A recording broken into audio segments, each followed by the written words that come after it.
Thank you for the question. It's fun. We had put on the movie throughout the entire editing process, and also beyond the picture lock, a song by David Bowie, All Is Lost, into a beautiful remix. And then I got a call from Trent and Atticus, and they said, Luca, we would like to propose that we write a song for the end credits. And if you don't like it, then we can go back to Bowie. Okay, if that's the deal, I'm okay with that. I will say the truth. And I was in LA. Then I was flying back to Italy where I live, and I was on the plane, and I started to have strange images in my mind, and I started to write lyrics by myself in the plane, and then I sent it to them. And I said, listen, I wrote some lyrics that I think are very right of the motif of the film. And if you think there is something there, use them. And they wrote me back, oh my God, this is amazing. We're using it as the lyrics of the song. So I couldn't say no to that. I couldn't go back to Bowie with it. But first of all, the song is fantastic. Not because of the lyrics, but because of Trent and Atticus and Trent's performance in this singing the song. It's beautiful. Thematically, it's perfect because these characters are compressed and repressed, and they have to liberate energy. And third, because then I can use Bowie in another movie. But colleagues in the room, do not use that song anymore. Well, let's start with the origins of this, Justin. I mean, this was a script that, as I understand it, you wrote on spec. It's not something anybody was waiting for. So, what was the initial spark? What got you going? Well, I hadn't been like a massive tennis fan or even a big sports fan, but I was in the middle of working on what I thought was going to be my second book, and I just happened to turn on the US Open. And there was this match between Serena Williams and Naomi Osaka in the final. And Serena Williams got accused of receiving coaching from the sidelines. It was this big sort of controversial moment. And she got really upset, said we would do that. And me not being a tennis fan at that point, I didn't know that rule, but it immediately struck me as this intensely cinematic situation. You know, that there's this thing you can't talk about. And this person who really understands what you're going through, and that's the one person you can't speak to in this whole stadium. And so I started to think, well, what if you really needed to talk about something? And what if it was something beyond tennis? What if it was something about what was going on with the two of you? And what if it somehow involved the person on the other side of the net? How could you have that conversation?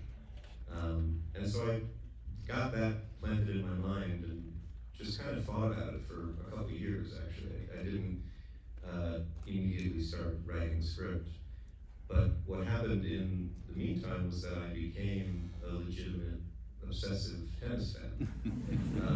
I started thinking I was doing research, and then that sort of just morphed into like true fandom, to the point where I almost didn't want to write the movie because I thought it would pollute this new, very beautiful part of my life that I meant a lot. Because it's very rare in life that you become a fan of something new. You know, kind of felt like. Can you play tennis? No,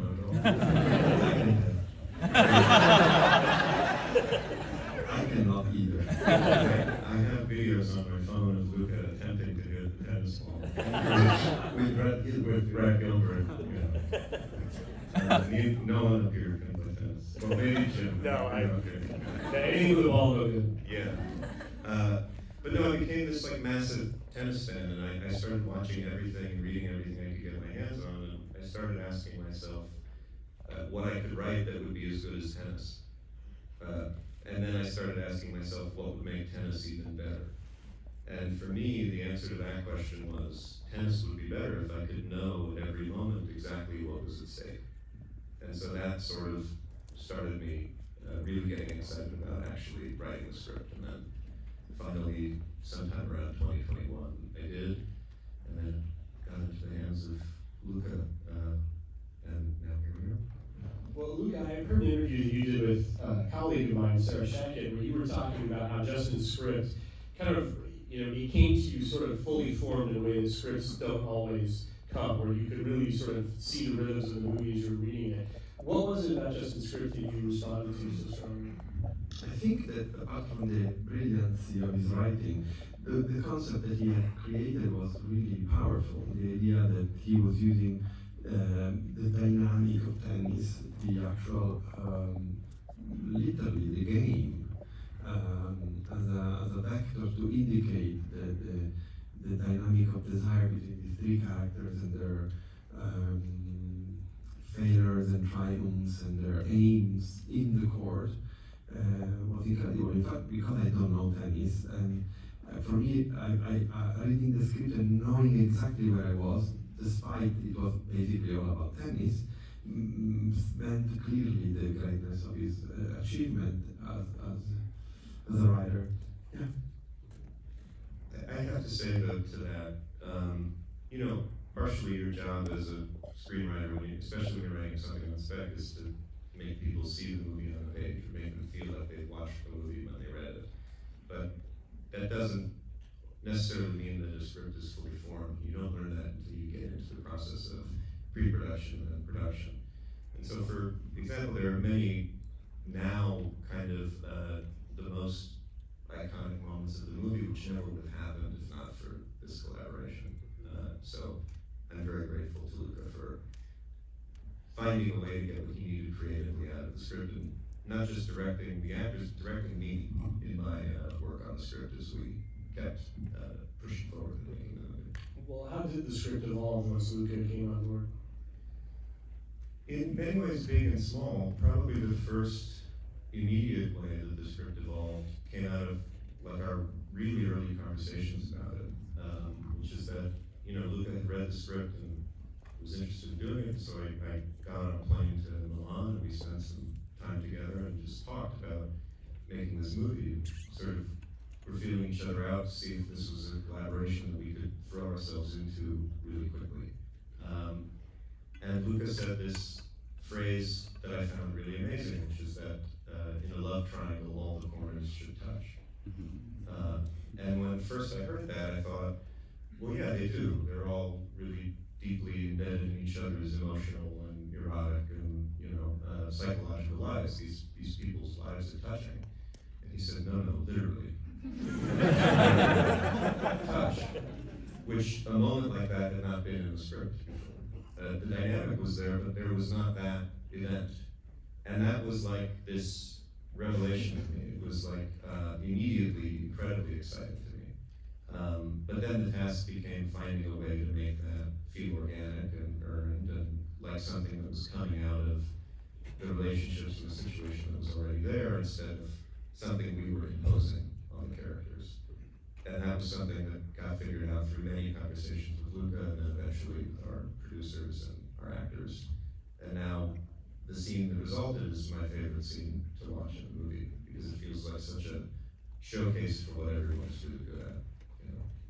Well, and you pointed out the most memorable and iconic things in the movie, not necessarily having been in the script. You know, definitely applies, like the costumes are one of the most memorable things. When I think about this movie, I think of these characters and what they're wearing. So, Jonathan, I mean, talk a little bit about how you became involved in this and what your initial steps were. I've been looking for many years. We were about to work on something, and then it didn't happen. And then Luca rang me one day and was like, here's a script, it's about tennis. I didn't know anything about tennis, as everyone else does. I just was like, sure, I'll do it. And this is the first film I've ever done a costume for, and Luca was like, you can do it, you can make it work, so come to Boston now. So, Luca, how did you know you could do it if you had never costume designed a movie before? Jonathan is brutally intelligent and knows human nature in a way that is uncanny. And so for me, it's not about the garments per se, but what they communicate. You know, when in a movie, the garment makes the character. Maybe in life, not. Definitely in a movie. I think you have this great intuition of this movie being about the performative aspect of capitalism in sports, and America being a branded place. you know, we were talking about this idea that when you land the world is branded. It's all brand. You know, I work in brands, so I feel like I'm in the big bad world of branding. And it was quite nice to, you know, I was thinking of it when I was reading the script and talking to Luca, it was like, when you land in America, you're suddenly, it's the brand. It's the, you know, you see it when you watch television, it's brand. When you watch, no matter what sport it is, there's thousands of logos.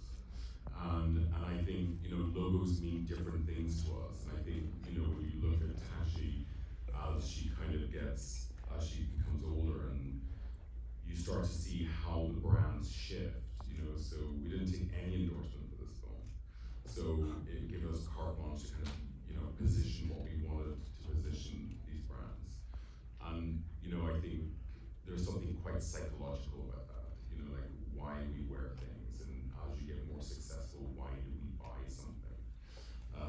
So each thing that the characters have, no matter if it's a boxer or, you know, and look at this with props as well, even like skincare and things like that in the background. It was sort of interesting that, you know, we forget these things are around us, and when you sometimes see it in a film, it becomes quite new. It's like a kind of patchwork of what it makes us realize what world we live in. And I love what you start to notice these things because they're beautifully shot, and you see how perfect it is, the world in some way. So yeah, that's how, you know, for me this was a big part of it. And then there's also this fun thing in the movie where you kind of track the characters' relationships through the swapping of clothes and things like that. I mean, was that something that was in the script, or was that something that... It wasn't in the script, but I had this like, when I was thinking of Josh when we were doing the fittings,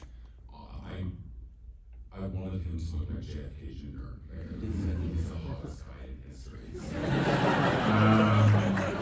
So I think we did, you know, we did a great job. Josh was really hot in it.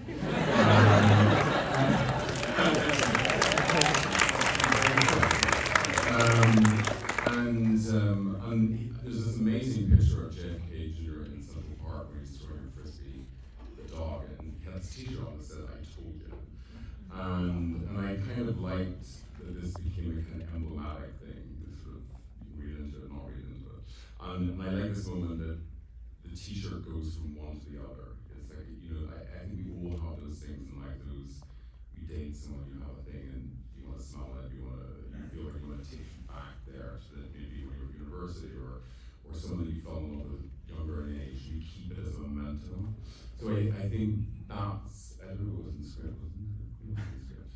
We put it in the script. We put it in. So, You were in the idea. I actually, And you put I it wrote in part of the script.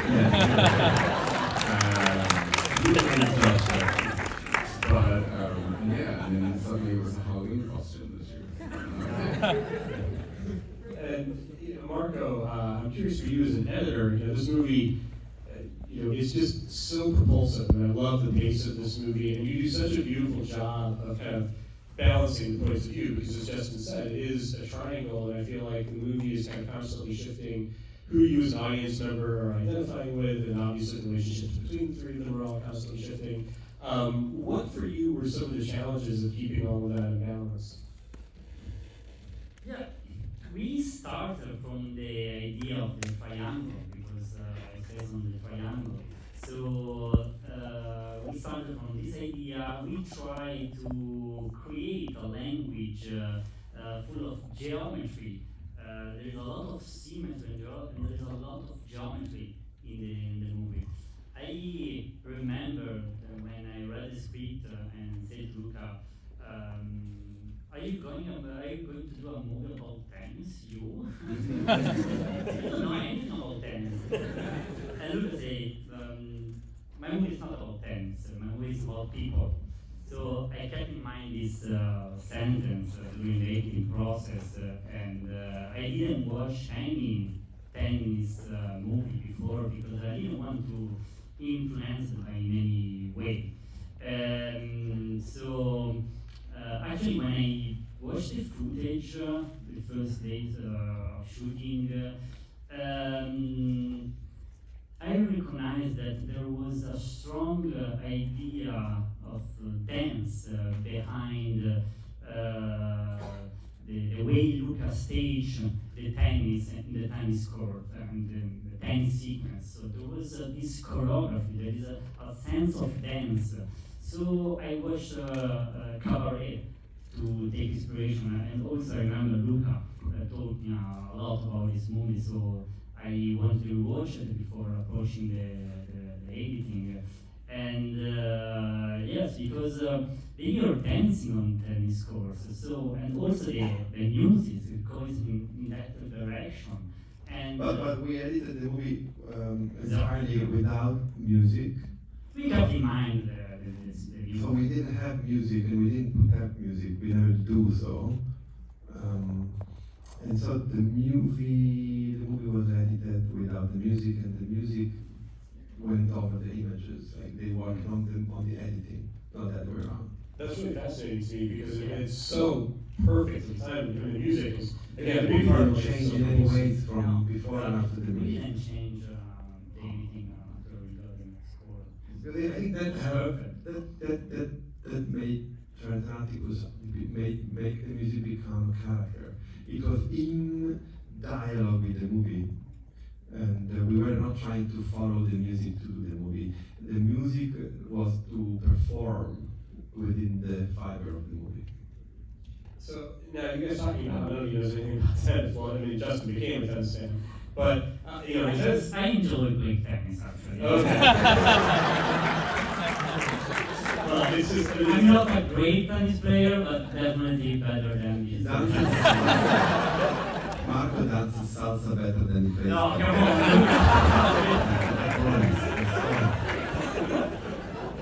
You show. Well, I'm just curious, Luca, for you as somebody who's not a tennis guy, how you planned these tennis sequences. Because first of all, there's a lot of variety here. Like I would think a movie that's about tennis has this many tennis matches, it can start to get monotonous, and it never does. And I know part of that comes from what Justin's talking about, where it's all it's all telling you something about the characters, but it's also the way you shoot it. So how did you approach the actual planning out of how you're going to map out these tennis scenes? I thought about the pool game. How do you call pool when you do the Yeah, pool? In Scorsese Color of Money, which is a magnificent movie and incredible work on the performance of the players on the green pool table. That was my instinct in terms of how to work on it. Then what we did, we put together we went on rehearsing the points on a court with a stand double player, and they were doing for me, the points until I could understand exactly what was the visual dynamic of it. And then once I knew that, I was going to draw every point from the perspective that I thought was the right one. So basically what I did, I spent 1 month, maybe more, conceiving the game, learning about the visual language of the game, and then drawing it. So we had basically storyboarded all the games of tennis in the movie. Also because we did not have much time to do it, and so we had to deliver all the material needed. So it took us half of the shooting time was devoted to shooting the tennis matches. And you said you storyboarded it, but you generally are not a storyboard guy, I right? don't storyboard, I don't do shooting list. I am the nightmare of my AD. I show up and I say, what do you do today? I don't even read the slides. I'm gonna confess. I started to talk about the scene with an actor, and he looks at me and says, but this is tomorrow. But with the same location, so I was puzzled. Anyway, no, I think like, for me directing is about performance, and it's about what technically is called the blocking. The rhythm of the frame is in the frame is more important than of the frame. So once we know what they do and why, and that's what you start doing the other day, then you look at them, and then you know where the camera should go, and should only be in one specific place, not many. So I don't do coverage. I don't put 3-4 cameras to grab whatever I can. I don't follow the actor in handheld camera. I don't do all these kind of like, what can we say, safe bets. So for this movie to have done all the storyboard was quite interesting because it's the opposite. It's arch controlled, but the performance was the game. So it was, in a way, it was almost the same process because we were trying to learn how to shoot it from the game. Well, Marco, does it ever make your job harder in the editing room that Luca doesn't do the same stuff, that he's not shooting, coverage or giving you anything you can fall back on rhythm of the Actually, season? it was perfect because I storyboarded the tennis sequence. So when I got because when I read the script, I was really concerned about the tennis scene, because there's a lot of tennis, or maybe we need some coverage.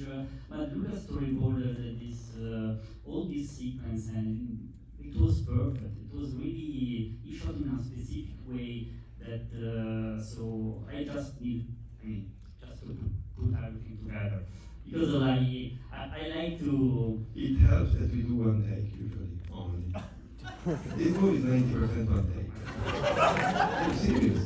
Yeah. And also, He doesn't like it. I'm gonna share with a few friends here that we wrapped the movie at the end of June and we basically had the picture lock mid of July.